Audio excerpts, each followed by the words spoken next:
a U.S. crypto bill's 2024 chances. Sen Chuck Schumer promised a crypto bill would become law by the end of the year. How likely is that? Sens Chuck Schumer, Cynthia Lummis, and Tim Scott think legislation addressing crypto could move through Congress this year. Here's how. You're reading State of Crypto, a CoinDesk newsletter looking at the intersection of cryptocurrency and government. Click here to sign up for future editions.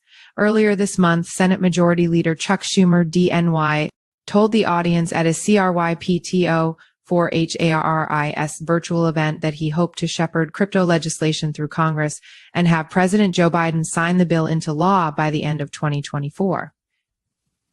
Was a bold promise, one that on first blush seems like a hard pledge to fulfill. The crypto industry has been begging for issue-specific legislation in the U.S. for years, in the hopes that this legislation may create clear permissions for companies to develop and issue tokens, manage blockchain networks, or otherwise operate free of the concern that regulators may come knocking.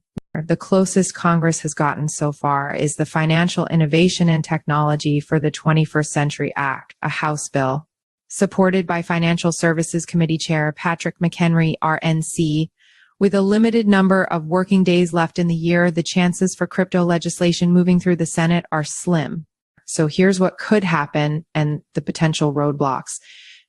Last week at the Salt, Wyoming Symposium, Sens, Cynthia Lummis, RYO, and Tim Scott, R-S-C, laid out a hypothetical that would get crypto legislation passed. According to the lawmakers, the best path comes through the Senate Agriculture Committee, which would focus on commodities law. Debbie Stabenow DeMitch, the chair of the committee, has been working on legislation, though she has yet to introduce her bill.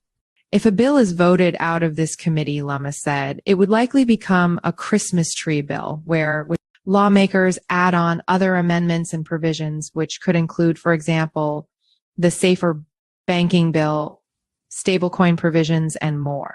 But any legislation will be a long shot for a variety of reasons, including the limited number of working days left in this year's legislative calendar.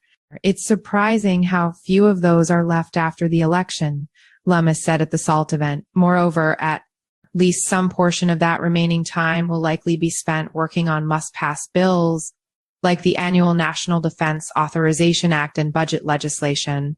It is entirely possible that a crypto provision may be folded into one of these bills, as one legislative staffer told me after Schumer's remarks, a thought Scott also shared on stage in Wyoming. You have an opportunity to get a lot accomplished in a little bit of time because the motivation and the incentives are there, he said.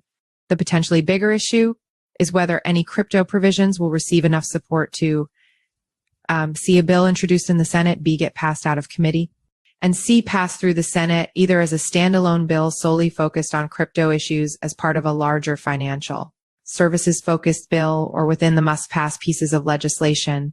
While crypto is enjoying some bipartisan support in Congress, it's still not totally clear if it's a significant enough issue compared to everything else Congress has on its plate, for example. The fiscal year ends in a month, and that's the first major issue lawmakers will likely have to vote on. Still, everyone I've spoken to in the last few weeks has been cautiously optimistic about legislation moving, if not this year, then certainly next year. The fact that Fit 21 did advance out of the House with bipartisan support is a major factor in this assessment, as is the fact that crypto issues are getting more attention from lawmakers than in years past. Crypto-friendly RFK Jr. drops White House hunt will lend Kennedy name to Trump. Robert F. Kennedy Jr. suspended his campaign in 10 states and endorsed Republican nominee Donald Trump. Kennedy supporters at the Minnesota State Fair told me he still has a pathway to victory through the states where he remains on the ballot, however. And at least 3 of the states where Kennedy is trying to withdraw his name have ruled that he will remain on the ballot. Crypto promoter and failed politician Michelle Bond, accused of illegally taking FTX cash. Michelle Bond, who used to run the Association for Digital Assets Markets, an advocacy group, was indicted by prosecutors on charges of illegally handling and accepting campaign funds tied to former FTX executive Ryan Salame. She also allegedly filed inaccurate ethics documents about the source of campaign funds. The indictment dropped a day after Salame filed a motion to withdraw his guilty plea or have his sentence vacated. Salame alleged that prosecutors had reneged on a deal wherein he would plead guilty and they would drop their investigation into bond. The two have a young child. SEC's case against Kraken will proceed to trial. California judge rules the U.S. Securities and Exchange Commission brought a plausible case against Kraken. A federal judge ruled last Friday in its suit alleging the crypto exchange was an unregistered broker, clearinghouse, and exchange that facilitated unregistered securities transactions. The case now proceeds to the next stage. My living nightmare. Detained Binance exec's wife begs for his immediate release. Former U.S. government official and current Binance executive Tigran Gambaryan has now been held in Nigerian custody for 6 months. Yuki Gambaryan, Tigran's wife, posted a video asking for his release, citing his deteriorating medical conditions and making calls to the U.S. and Nigerian governments. Our Binance CEO Richard Tang also told CoinDesk the company is working to secure Tigran's release. Tigran's trial on money laundering charges, which had been paused after the judge overseeing his case went on summer vacation after the start of his trial, is set to resume on Sept. 2. Telegram CEO Pavel Durov indicted on complicity, refusal to communicate charges in French court. Pavel Durov was arrested last weekend at a French airport and indicted on a host of charges.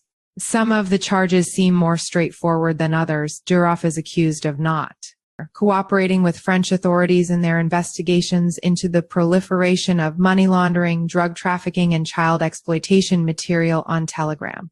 Other charges, like Durov allegedly using encryption without embedding controls, have alarmed free speech, crypto, and digital technology advocates. This week, last week of August, everyone's still out, but hearings will resume next month. So stay tuned. The air current. This is a bit of a wonky story. Newark Liberty International Airport used to be part of the air traffic control network that also controlled the rest of the broader New York City area. The Federal Aviation Administration is now moving control of the Newark airspace to a facility in the Philadelphia area. The upshot is this will theoretically alleviate some of the staffing issues Newark's had with air traffic controllers, which should in turn reduce some flight delays. The Wall Street Journal. The Journal took a look at Christian Angermayer, a tech investor, and his role in helping stablecoin issuer Tether with its expanding portfolio of investments. If you've got thoughts or questions on what I should discuss next week or any other feedback you'd like to share, feel free to email me at nickcoindesk.com or find me on Twitter, Nicoleshti. You can also join the group conversation on Telegram. See y'all next week.